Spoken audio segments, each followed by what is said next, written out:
Perkenalkan, nama saya Davan Kusumo Wibowo. Di sini saya akan membuat video tentang hukum kepailitan yang akan saya bagi menjadi 4, sekiranya 4 sampai 5 materi. Langsung saja akan dibahas. Pada kesempatan kali ini, saya akan membahas tentang pencocokan tagihan, di mana materi pembahasan ini akan saya bagi menjadi 3. Yang pertama, tugas hakim pengawas, kurator, dan panitia kreditor pada rapat pencocokan tagihan. Yang kedua, bantahan dan penyelesaian perselisihan dalam rapat pencocokan tagihan-tagihan. Dan yang ketiga, pertanggungjawaban kurator setelah rapat pencocokan selesai. Langsung saja kita bahas. Pencocokan piutang. Mengenai pencocokan piutang diatur dalam pasal 113 sampai dengan pasal 143 Undang-Undang Kepailitan dan Penundaan Kewajiban Pembayaran Utang. Dalam rapat pencocokan piutang atau verifikasi ini dilakukan pendataan berupa jumlah utang dan piutang yang dimiliki debitur. Pencocokan atau verifikasi utang merupakan salah satu kegiatan yang penting dalam proses kepailitan karena ditentukan pertimbangan dan urutan hak dari masing-masing kreditur. Dilakukan paling lambat 14 hari sejak putusan pernyataan pailit diucapkan. Hakim pengawas harus menetapkan yang pertama, batas akhir pengajuan tagihan, yang kedua, batas akhir verifikasi pajak untuk menentukan besarnya kewajiban pajak sesuai dengan peraturan perundang-undangan di bidang perpajakan, serta yang ketiga, menentukan hari, tanggal, waktu, dan tempat rapat kreditur untuk mengadakan pencocokan hutang.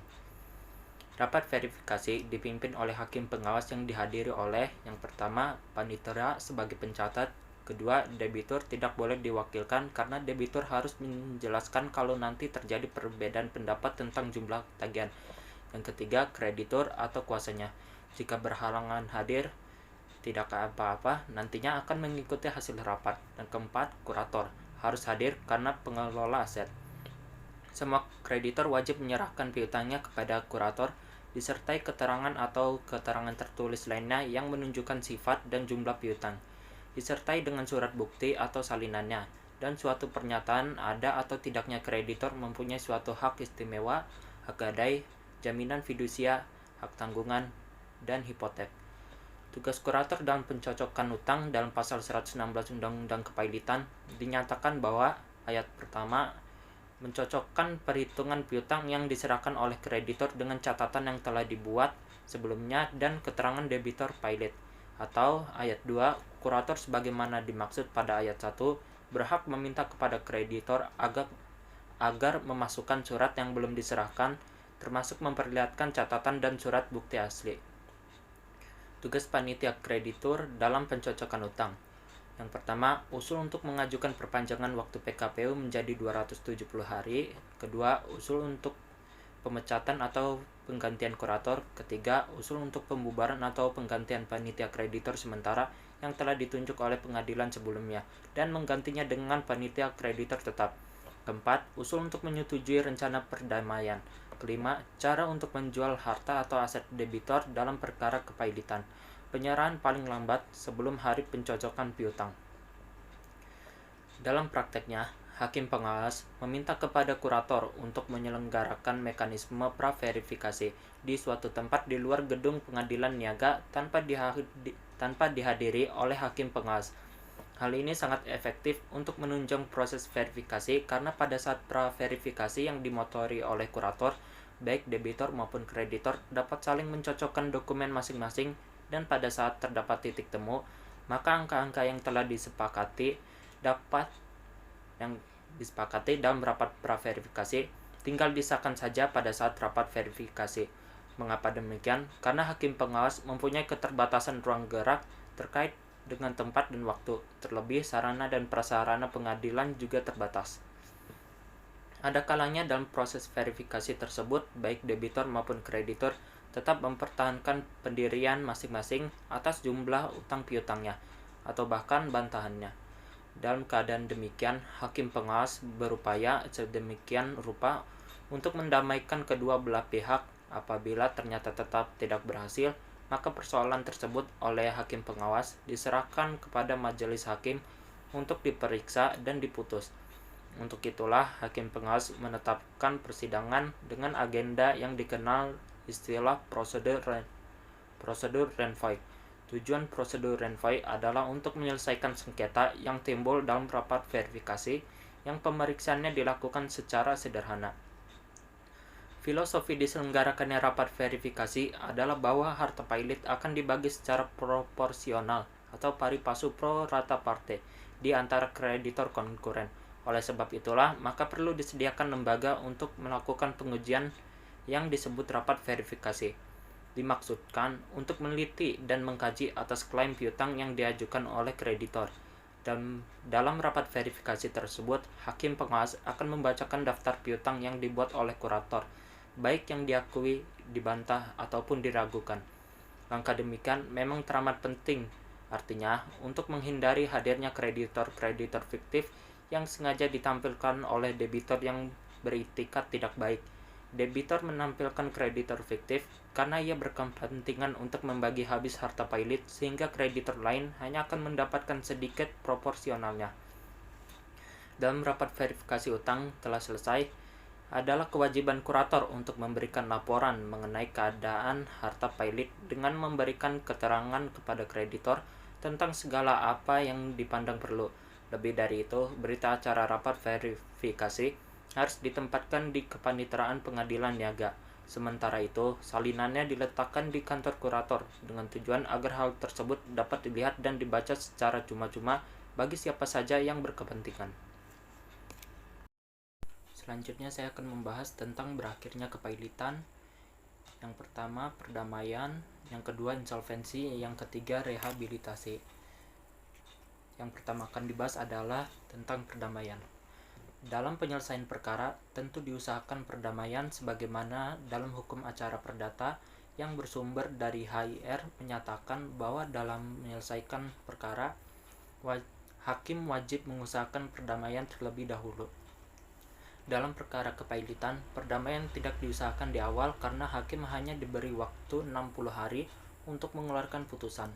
Dengan waktu yang sesingkat itu, mana mungkin bagi hakim diusahakan perdamaian terlebih dahulu. Perdamaian dalam kepailitan justru diusahakan setelah putusan yang menyatakan bahwa debitor dalam keadaan pilot. Berdasarkan pasal 144 Undang-Undang Kepailitan, debitor pilot berhak untuk menawarkan suatu perdamaian kepada semua kreditor. Perdamaian merupakan perjanjian antara debitor dengan para kreditor di mana debitor menawarkan pembayaran sebagian dari utangnya dengan syarat bahwa ia setelah melakukan pembayaran tersebut dibebaskan dari sisa utangnya, sehingga ia tidak mempunyai utang lagi. Pada dasarnya, debitor berhak untuk mengajukan rencana perdamaian sebagaimana merujuk pada pasal 222 ayat 2 dan ayat 3 Undang-Undang Nomor 37 Tahun 2004. Ketentuan tentang kapan dan bagaimana rencana perdamaian dapat kita lihat pada bagian ke-6 Undang-Undang Nomor 37 Tahun 2004 tentang perdamaian yang dimulai dari pasal 144 sampai pasal 177. Dalam rencana perdamaian dapat disampaikan beberapa usulan dari debitur, antara lain yang pertama, memperpanjang waktu jatuh tempo, yang kedua, menghapus penalti, yang ketiga, pengurangan tingkat bunga, keempat, pemotongan pokok, kelima, konversi utang-utang menjadi saham, keenam, penerbitan instrumen utang yang dapat dikonversi, baik berupa opsi maupun wajib, yang ketujuh, hak membeli atas utang, yang kedelapan, penggabungan yang di atas. Selama berlangsungnya perundingan, debitor pilot berhak memberikan keterangan mengenai rencana perdamaian dan membelanya serta mengubah rencana perdamaian. Rencana perdamaian diterima apabila disetujui dalam rapat kreditor oleh lebih dari 1/2 jumlah kreditor konkuren yang hadir dalam rapat dan yang haknya diakui atau yang untuk sementara diakui, yang mewakili paling sedikit 2/3 dari jumlah seluruh piutang konkuren yang diakui atau yang untuk sementara diakui dari kreditor konkuren atau kuasanya yang hadir dalam rapat tersebut. Apabila lebih dari 1/2 jumlah kreditor yang hadir pada rapat kreditor dan mewakili paling sedikit 1/2 dari jumlah piutang kreditor yang mempunyai hak suara menyetujui untuk menerima rencana perdamaian, maka dalam jangka waktu paling lambat 8 hari setelah pemungutan suara pertama diadakan, diselenggarakan pemungutan suara kedua tanpa diperlukan pemanggilan. Pada pemungutan suara kedua, kreditor tidak terikat pada suara yang dikeluarkan pada pemungutan suara pertama. Perubahan yang terjadi kemudian, baik mengenai jumlah kreditor maupun jumlah piutang, tidak mempengaruhi sahnya penerimaan atau penolakan perdamaian.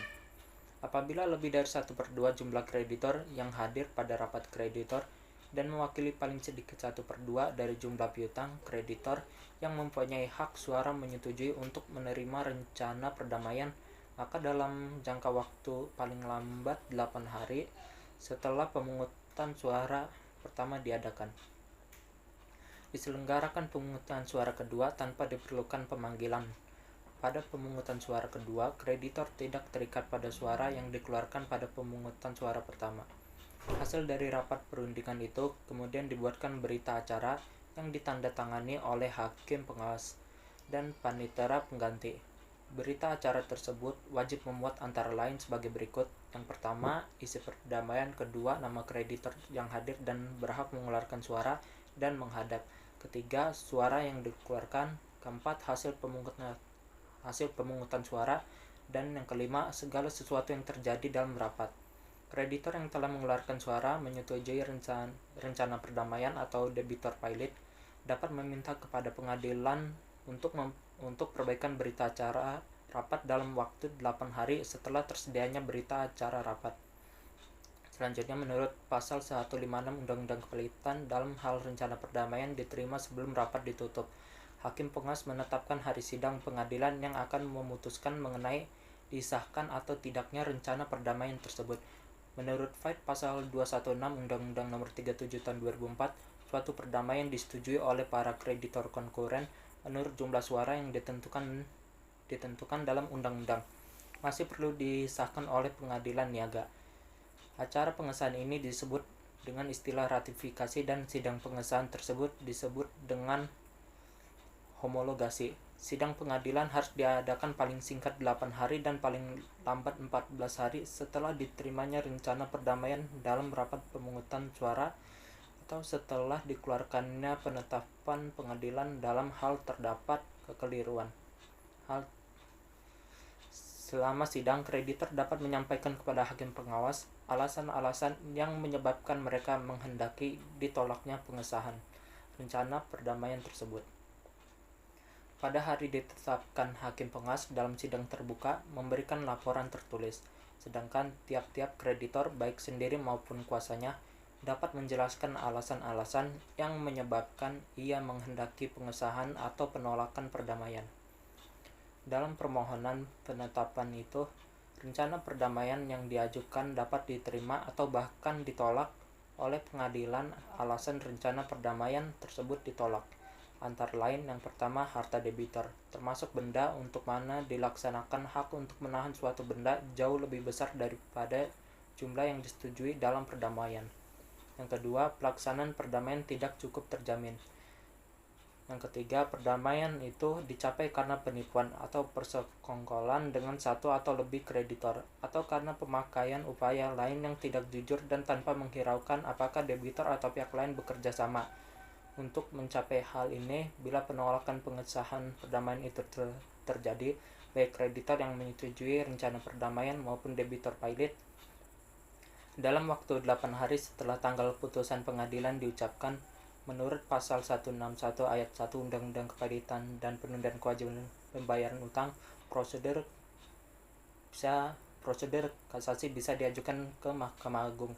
Namun bila yang terjadi sebaliknya, yang berarti rencana perdamaian tersebut dikabulkan, maka kreditor yang menolak perdamaian atau yang tidak hadir pada saat diadakan pemungutan suara dan kreditor yang menyetujui perdamaian setelah mengetahui bahwa perdamaian tersebut dicapai dapat mengajukan kasasi dalam waktu 8 hari setelah tanggal pengesahan tersebut diucapkan. Perdamaian yang disahkan berlaku bagi semua kreditor yang tidak mempunyai hak untuk didahulukan, dengan tidak ada pengecualian, baik yang telah mengajukan diri dalam kepailitan maupun tidak.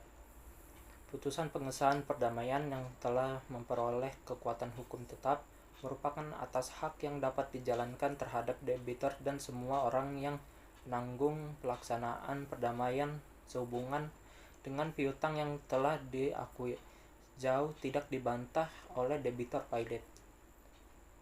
Kewajiban debitur selanjutnya ialah melaksanakan apa isi perdamaian dengan baik. Karena bila ia lalai melaksanakan isi perdamaian, maka kreditor bisa menuntut pembatalan perdamaian yang bukan tidak mungkin debitur kembali dalam keadaan pailit. Dalam hal kepailitan dibuka kembali, maka kali ini tidak dapat lagi ditawarkan perdamaian. Kurator wajib seketika memulai dengan pemberesan harta pailit.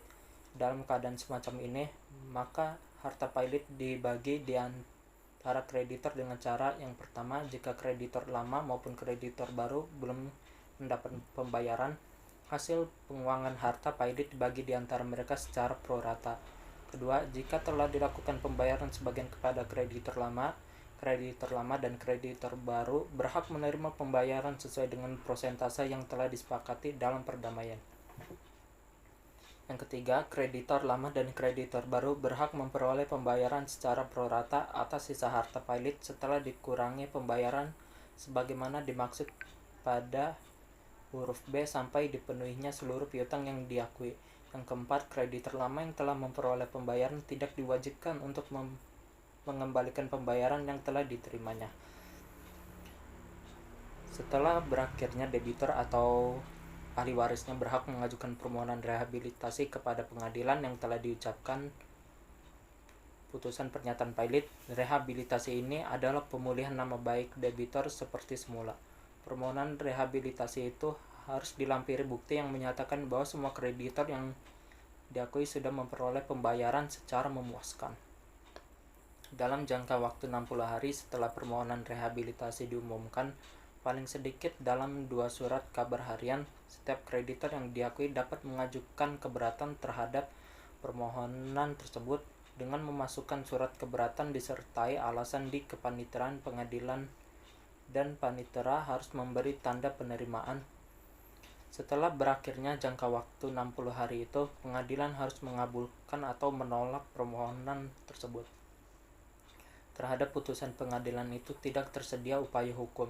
Putusan yang mengabulkan rehabilitasi wajib diucapkan dalam sidang terbuka untuk umum dan harus dicatat dalam daftar umum. Selanjutnya, yang kedua adalah tentang insolvensi atau pemberesan. Kepailitan bisa berakhir segera setelah dibayar penuh jumlah piutang-piutang terhadap para kreditor atau daftar pembagian penutup memperoleh kekuatan yang pasti. Pasal 178 ayat 1 mengatur bahwa demi hukum harta pailit dalam keadaan insolvensi jika dalam rapat pencocokan piutang tidak ditawarkan rencana perdamaian. Rencana perdamaian yang ditawarkan tidak diterima atau pengesahan perdamaian ditolak berdasarkan putusan yang telah memperoleh kekuatan hukum tetap. Jika dalam rapat pencocokan piutang tidak ditawarkan rencana perdamaian atau jika rencana perdamaian yang ditawarkan tidak diterima, kurator atau kreditor yang hadir dalam rapat dapat mengusulkan supaya perusahaan debitur pailit dilanjutkan. Usul tersebut wajib diterima apabila usul tersebut disetujui oleh kreditor yang mewakili lebih dari 1/2 dari semua piutang yang diakui dan diterima dengan sementara, yang tidak dijamin dengan hak gadai, jaminan fidusia, hak tanggungan, hipotek, atau hak agunan atas kebendaan lainnya. Rapat tersebut juga harus ada berita acara yang memuat nama kreditor yang hadir, suara yang dikeluarkan oleh masing-masing kreditor, hasil pemungutan suara, dan segala sesuatu yang terjadi pada rapat tersebut. Atas permintaan kreditor atau kurator pula, hakim pengawas dapat memerintahkan supaya kelanjutan perusahaan dihentikan. Kurator harus memulai pemberesan dan menjual semua harta pailit tanpa perlu memperoleh persetujuan atau bantuan debitur apabila yang pertama, usul untuk mengurus perusahaan debitur tidak diajukan dalam jangka waktu sebagaimana diatur dalam undang-undang ini, atau usul tersebut telah diajukan tetapi ditolak. Yang kedua, pengurusan terhadap perusahaan debitur dihentikan. Setelah harta pailit berada dalam keadaan insolvensi, maka hakim pengawas dapat mengadakan suatu rapat kreditor pada hari, jam, dan tempat yang ditentukan untuk mendengar mereka seperlunya. Mengenai cara pemberesan harta pailit dan jika perlu mengadakan pencocokan piutang. Apabila hakim pengawas berpendapat terdapat cukup uang tunai, kurator diperintahkan untuk melakukan pembagian kepada kreditor yang piutangnya telah dicocokkan. Di sisi lain, kurator wajib menyusun suatu daftar pembagian untuk dimintakan persetujuan kepada hakim pengawas yang memuat rincian penerimaan dan pengeluaran termasuk di dalamnya upah kurator, nama kreditor, jumlah yang dicocokkan dan tiap-tiap piutang, dan bagian yang wajib diterimakan kepada kreditor. Pembayaran utang kepada kreditor wajib memperhatikan golongan kreditor. Kreditor yang mempunyai hak yang diistimewakan, termasuk di dalamnya yang hak istimewanya dibantah, harus diutamakan. Kreditor pemegang gadai, jaminan fidusia, hak tanggungan, hipotek, atau hak agunan atas kebendaan lainnya, pembayarannya dapat diambilkan dari hasil penjualan benda terhadap mana mereka mempunyai hak istimewa atau diagunkan kepada mereka. Bila ternyata hasil penjualan harta pailit debitor tidak mencukupi untuk membayar seluruh piutang kreditor yang didahulukan, maka untuk kekurangannya mereka berkedudukan sebagai kreditor konkuren. Segera setelah kepada kreditor yang telah dicocokkan, dibayarkan jumlah penuh piutang mereka, atau segera setelah daftar pembagian penutup menjadi mengikat, maka berakhirlah kepailitan. Sama dengan berakhirnya kepailitan yang terjadi karena perdamaian di atas, berakhirnya kepailitan dengan pemberesan ini juga dapat dimintakan rehabilitasi untuk memulihkan nama baik debitor. Yang berikutnya adalah rehabilitasi. Setelah berakhirnya kepailitan sebagaimana dimaksud pasal 166, pasal 202, dan pasal 207, kewajiban pembayaran utang, debitor atau ahli warisnya berhak mengajukan permohonan rehabilitasi kepada pengadilan yang mengucapkan putusan pernyataan pailit. Permohonan rehabilitasi baik debitor maupun ahli warisnya tidak akan dikabulkan, kecuali apabila pada surat permohonan tersebut dilampirkan bukti yang menyatakan bahwa semua kreditor yang diakui sudah memperoleh pembayaran secara memuaskan. Menurut pasal 217 Undang-Undang Kepailitan dan Penundaan Kewajiban Pembayaran Utang, permohonan rehabilitasi tersebut harus diumumkan paling sedikit dalam 2 surat kabar harian yang ditunjuk oleh pengadilan. Setiap kreditor yang diakui dapat melawan permohonan rehabilitasi itu dalam waktu 2 bulan setelah pengumuman permohonan rehabilitasi itu dalam majalah resmi, dengan cara memasukkan surat keberatan yang disertai dengan alasan-alasannya di Kepanitraan Pengadilan Negeri. Alasan-alasan itu harus berupa tidak terpenuhinya peraturan-peraturan dalam pasal 206 dengan cukup. Setelah lampaunya 2 bulan dengan atau tidak dengan adanya perlawanan dari para kreditor, pengadilan negeri akan menolak atau mengabulkan permohonan rehabilitasi tersebut.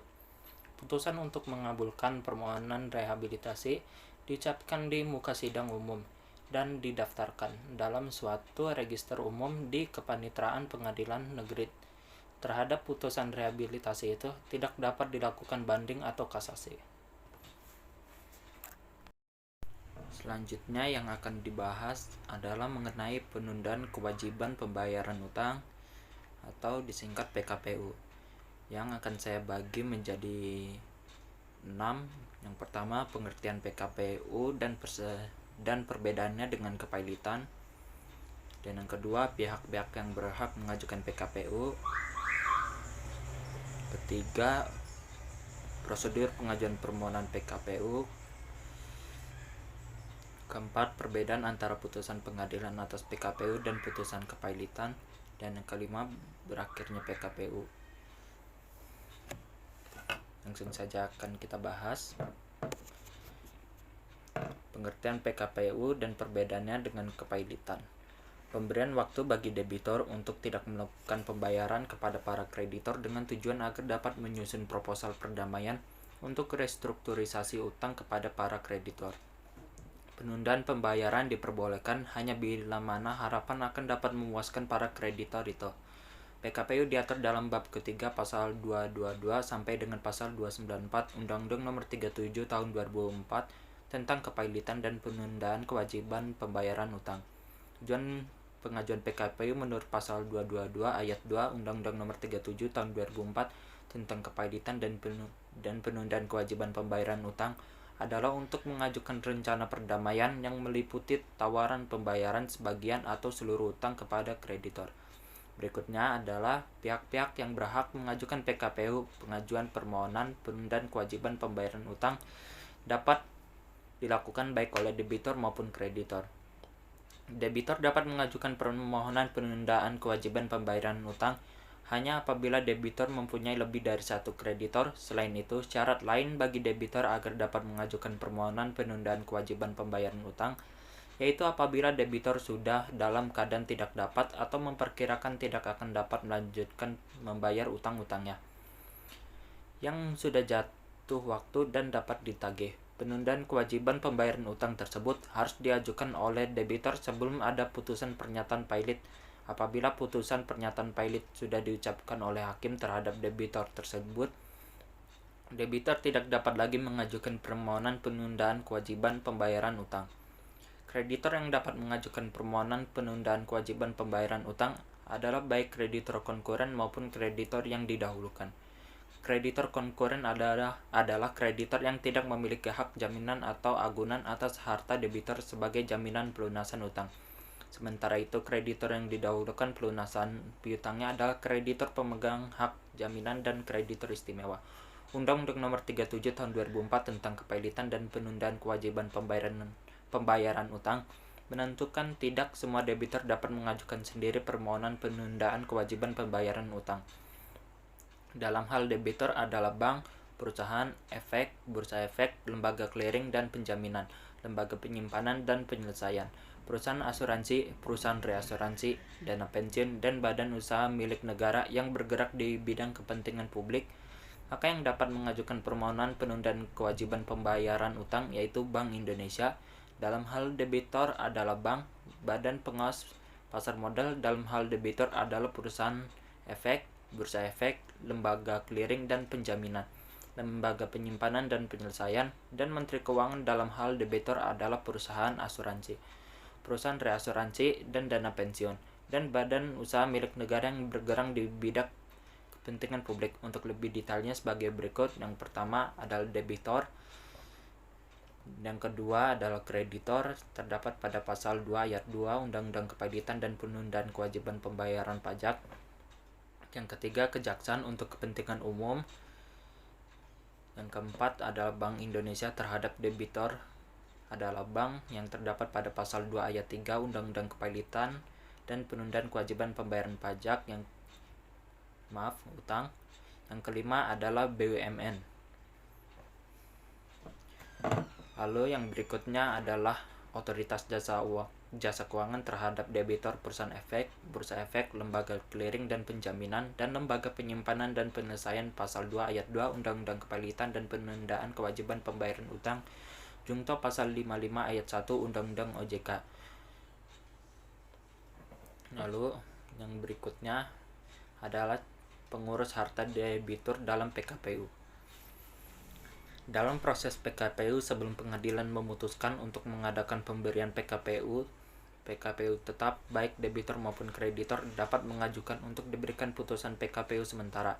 Dalam hal permohonan diajukan oleh debitur, pengadilan dalam waktu paling lambat 3 hari sejak tanggal didaftarkannya permohonan harus mengabulkan penundaan kewajiban pembayaran utang sementara dan harus menunjuk seorang hakim pengawas dari hakim pengadilan serta mengangkat satu atau lebih pengurus yang bersama dengan debitur mengurus harta debitur.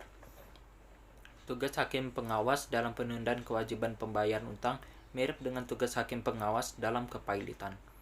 Pengurus yang diangkat harus independen dan tidak memiliki benturan kepentingan dengan debitur atau kreditor. Sejak diangkatnya seorang atau lebih pengurus, maka serta-merta kekayaan debitur berada di bawah pengawas pengurus.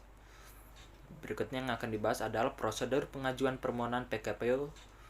Prosedur PKPU mencakup tahap PKPU sementara dan PKPU tetap. Kedua tahap tersebut merupakan satu rangkaian prosedur. Periode PKPU yaitu PKPU sementara yang berlangsung paling lama 45 hari dan PKPU tetap paling lama 270 hari. Prosedur PKPU adalah sebagai berikut. Huruf A. Debitur atau kreditor memohonkan PKPU sebelum diajukannya permohonan pailit maupun pada waktu permohonan pailit diperiksa. Apabila pemohon adalah debitor, permohonan PKPU harus disertai daftar yang memuat sifat, jumlah piutang dan utang debitor beserta surat bukti secukupnya serta dapat juga melampirkan rencana perdamaian. Dan apabila pemohon adalah kreditor, pengadilan wajib memanggil debitur melalui jurusita dengan surat kilat tercatat paling lambat 7 hari sebelum sidang, dan debitur mengajukan daftar yang memuat sifat, jumlah piutang, dan utang debitur beserta surat bukti secukupnya dan bila ada rencana perdamaian. Huruf B. Permohonan PKPU diajukan ke Ketua Pengadilan. Panitera mendaftarkan permohonan pernyataan PKPU pada tanggal permohonan yang bersangkutan diajukan, dan kepada pemohon diberikan tanda terima tertulis yang ditandatangani oleh pejabat yang berwenang dengan tanggal yang sama dengan tanggal pendaftaran. Panitera kemudian menyampaikan permohonan pernyataan pilot kepada Ketua Pengadilan paling lambat 2 hari setelah tanggal permohonan didaftarkan, dan dalam jangka waktu paling lambat 3 hari setelah tanggal permohonan pernyataan pilot didaftarkan. Pengadilan mempelajari permohonan dan menetapkan hari sidang. Huruf C. Dalam hal permohonan diajukan oleh debitur, pengadilan niaga dalam waktu paling lambat 3 hari dan paling lambat 20 apabila yang mengajukan adalah kreditor. Hari sejak tanggal didaftarkannya surat permohonan harus mengabulkan PKPU sementara dan menunjuk seseorang hakim pengawas dan hakim pengadilan serta mengangkat satu atau lebih pengurus untuk bersama debitur mengurus harta debitur. Huruf D. Paling lama 45 hari sejak putusan PKPU sementara diucapkan. Segera setelah putusan PKPU sementara diucapkan, pengadilan niaga melalui pengurus wajib memanggil debitur dan kreditor yang dikenal dengan surat tercatat atau melalui kurir untuk menghadap dalam sidang. Huruf E. Dalam hal debitur tidak hadir dalam sidang, PKPU berakhir dan pengadilan wajib menyatakan debitur pilot. Huruf F. Pengurus wajib segera mengumumkan putusan PKPU sementara dalam Berita Negara Republik Indonesia dan paling sedikit dalam 2 surat kabar harian yang ditunjuk oleh hakim pengawas, dan pengumuman tersebut juga harus memuat undangan untuk hadir pada persidangan yang merupakan rapat permusyawaratan hakim berikut tanggal, tempat, dan waktu sidang tersebut, nama hakim pengawas, dan nama serta alamat pengurus. Huruf G. PKPU sementara berlaku sejak tanggal putusan PKPU tersebut diucapkan dan berlangsung sampai dengan tanggal sidang diselenggarakan. Huruf H. Apabila rencana perdamaian dilampirkan pada permohonan PKPU sementara atau telah disampaikan oleh debitur sebelum sidang, maka pemungutan suara tentang rencana perdamaian dapat dilakukan. Huruf I. Apabila kreditor belum dapat memberikan suara mereka mengenai rencana perdamaian atau rencana perdamaian debitur belum siap menyampaikannya atas permintaan debitur, kreditor harus menentukan pemberian atau penolakan PKPU tetap dengan maksud untuk memungkinkan debitur, pengurus, dan kreditor untuk mempertimbangkan dan menyetujui rencana perdamaian pada rapat atau sidang yang diadakan selanjutnya. Huruf J. Dalam hal PKPU tetap tidak dapat ditetapkan oleh pengadilan niaga dalam jangka waktu 45 hari, debitur dinyatakan pilot. Huruf K. Apabila penundaan kewajiban pembayaran utang tetap disetujui, penundaan tersebut berikut perpanjangannya tidak boleh melebihi 270 hari setelah putusan PKPU sementara diucapkan. Berikutnya yang akan dibahas adalah perbedaan antara putusan pengadilan PKPU dan putusan kepailitan.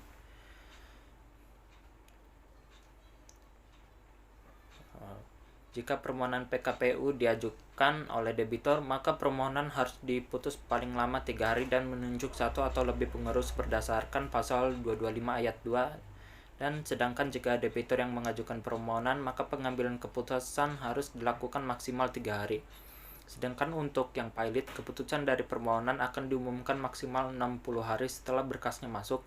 Namun dalam beberapa hal PKPU dari pilot memiliki banyak perbedaan. Pertama, dalam hal terdapat permohonan PKPU dan kepailitan. Permohonan PKPU didahulukan daripada kepailitan, didasarkan pada pasal 229. Putusan pilot masih memiliki upaya hukum lanjutan yakni kasasi dan peninjauan kembali, sementara putusan atas permohonan PKPU bersifat final. Yang berikutnya adalah berakhirnya kepailitan. PKPU dapat diakhiri atas permintaan hakim pengawas, satu atau lebih kreditor atas prakarsanya pengadilan dalam hal huruf A. Debitur selama waktu penundaan kewajiban pembayaran utang bertindak dengan itikat buruk dalam melakukan pengurusan terhadap hartanya. Huruf B. Debitur telah merugikan atau telah mencoba merugikan kreditornya. Huruf C. Debitur melakukan tindakan kepengurusan atau kepemilikan atas seluruh atau sebagian hartanya tanpa persetujuan pengurus. Huruf D. Debitur lalai melaksanakan tindakan-tindakan yang diwajibkan kepadanya oleh pengadilan pada saat atau setelah penundaan kewajiban pembayaran utang diberikan atau lalai melaksanakan tindakan-tindakan yang diisyaratkan oleh pengurus demi kepentingan harta debitor. Huruf E. Selama waktu penundaan kewajiban pembayaran utang, keadaan harta debitor ternyata tidak lagi memungkinkan dilanjutkannya penundaan kewajiban pembayaran utang. Atau huruf F. Keadaan debitor tidak dapat diharapkan untuk memenuhi kewajibannya terhadap kreditor pada waktunya apabila alasan pengakhiran PKPU disebabkan oleh poin A dan poin E.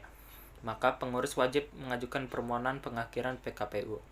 Permohonan PKPU tersebut harus selesai diperiksa dalam jangka waktu 10 hari sejak pengajuan permohonan dan putusan harus diucapkan dalam jangka waktu 10 hari sejak permohonan selesai diperiksa.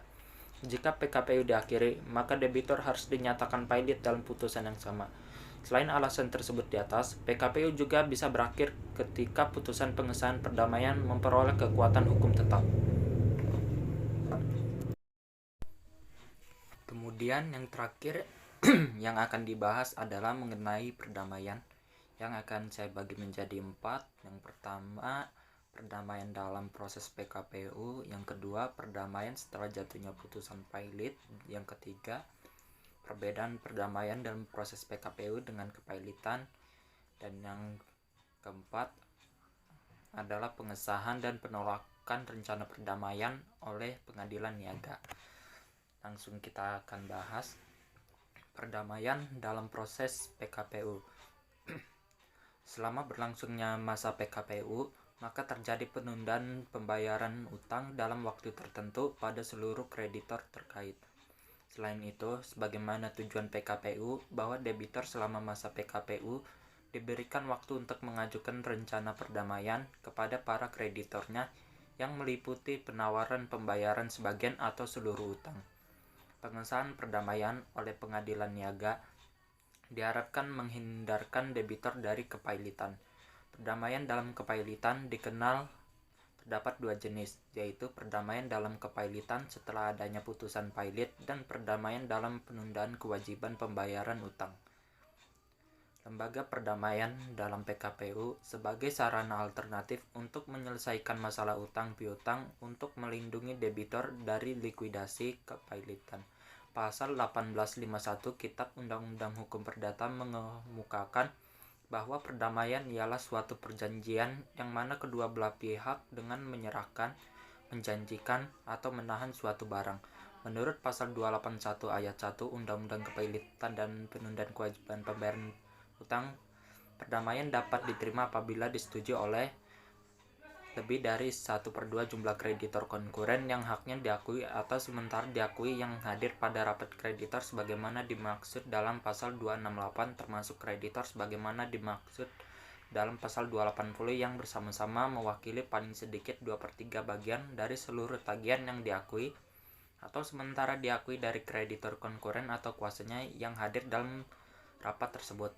Huruf B. Persetujuan lebih dari 1/2 jumlah kreditor yang piutangnya dijamin dengan gadai, jaminan fidusia, hak tanggungan, hipotek atau hak agunan atas kebendaan lainnya yang hadir dan mewakili paling sedikit 2/3 bagian dari seluruh tagihan dari kreditor tersebut atau kuasanya yang hadir dalam rapat tersebut. Kemudian yang akan dibahas adalah perdamaian setelah jatuhnya putusan pailit. Perdamaian dalam kepailitan merupakan hak yang akan diberikan oleh undang-undang kepada debitor yang telah dinyatakan pailit oleh pengadilan niaga. Dasar hukum perdamaian dalam kepailitan ini, undang-undang mengaturnya pada pasal perdamaian dari para pihak yang ikut serta kemudian selanjutnya pengadilan niaga mengesahkannya yang berasal dari pengadilan akan mempunyai kekuatan hukum yang tetap. Apabila dicapainya perdamaian dan disahkan oleh pengadilan niaga, keputusan mana yang telah ingkrah atau berkekuatan hukum tetap, perdamaian tersebut mempunyai konsekuensi hukum tertentu. Keputusan pengesahan oleh pengadilan niaga tersebut berkekuatan tetap jika yang pertama terhadap putusan pengadilan atau putusan pada putusan tingkat pertama tidak diajukan ke Mahkamah Agung dalam tingkat kasasi, atau yang kedua setelah adanya putusan Mahkamah Agung dari kasasi tersebut. Jika putusan pengadilan niaga diajukan kasasi, pasal 144 sampai pasal 177 sesuai dengan hukum acara pada umumnya, maka pengajuan upaya hukum peninjauan kembali tidak mempengaruhi kekuatan ingkrah dari putusan tersebut. Konsekuensi apabila Mahkamah Agung mengeluarkan putusan baik pada tingkat kasasi maupun peninjauan kembali dengan cara menganulir putusan perdamaian atau putusan sebelumnya. Tidak mempunyai akibat terhadap perbuatan hukum yang telah dilaksanakan kurator yang dimulai pada waktu putusan pilot dijatuhkan pengadilan tingkat pertama, hingga terdapat pembatalan putusan tersebut. Putusan perbuatan hukum kurator terhadap pengelolaan aset tetap mempunyai kekuatan yang sah, sehingga perbuatan hukum kurator tidak dapat dilakukan pembatalan. Terdapat pada pasal 16 ayat 2. Berikutnya adalah perbedaan perdamaian dalam proses PKPU dengan kepailitan. Perdamaian dalam peristiwa kepailitan adalah sebatas perdamaian yang berkenaan dengan pemberesan harta pailit. Perdamaian dalam rangka PKPU sangat luas cakupannya. Pasal 265 Undang-Undang Nomor 37 Tahun 2004 menerangkan bahwa debitur berhak pada waktu mengajukan permohonan PKPU atau setelah itu menawarkan suatu perdamaian kepada kreditor. Yang selanjutnya adalah pengesahan dan penolakan rencana perdamaian oleh pengadilan niaga. Prosedur dan persyaratan mengenai pengesahan atau penolakan rencana perdamaian diatur dalam ketentuan pasal 284 dan 285 Undang-Undang Kepailitan dan Penundaan Kewajiban Pembayaran Utang. Pasal 284 ayat 1, perdamaian diterima dalam rapat kreditor. Maka pada jadwal sidang yang telah ditentukan, hakim pengawas wajib menyampaikan laporan tertulis kepada majelis hakim pengadilan niaga. Rencana perdamaian tersebut dapat mengakhiri kemungkinan dipailitkannya debitor apabila telah dilaksanakan rapat kreditor dan sahnya perdamaian terpenuhi. Selain itu, perdamaian ini akan berlaku secara hukum dan mengikat para pihak setelah memperoleh pengesahan atau homologasi dari pengadilan niaga. Apabila pada sidang telah ditentukan pada waktu tertentu tidak dapat dilaksanakan sidang untuk mengesahkan atau menolak rencana perdamaian tersebut, maka Undang-Undang Kepailitan dan Penundaan Kewajiban Pembayaran Utang mengakomodir atas penundaan pengesahan rencana perdamaian tersebut. Pengadilan dapat mengundurkan dan menetapkan tanggal sidang yang harus diselenggarakan paling lambat 14 hari sejak tanggal sidang penundaan tersebut, sebagaimana ketentuan pasal 284 ayat 3 Undang-Undang Kepailitan dan Penundaan Kewajiban Pembayaran Utang.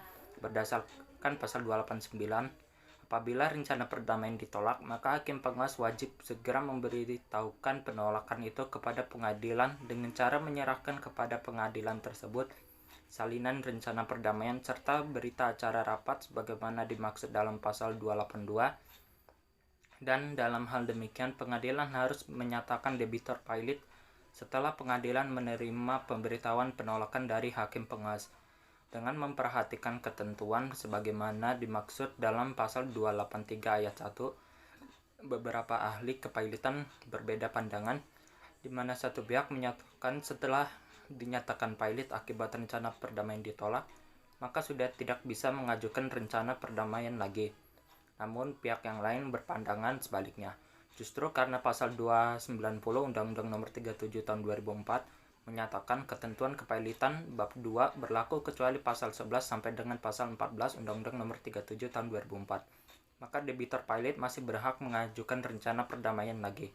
Sebab rencana perdamaian yang diatur dalam bab 2 bagian ke-6 Undang-Undang Nomor 37 Tahun 2004 tidak dikecualikan oleh pasal 290. Sejak adanya surat edaran Mahkamah Agung Desember tahun 2021 sebagai berikut, debitur yang dinyatakan pailit akibat rencana perdamaian ditolak oleh kreditor sebagaimana dimaksud ketentuan 289 Undang-Undang Nomor 37 Tahun 2004 tentang kepailitan dan penundaan kewajiban pembayaran utang, tidak dibenarkan mengajukan lagi rencana perdamaian.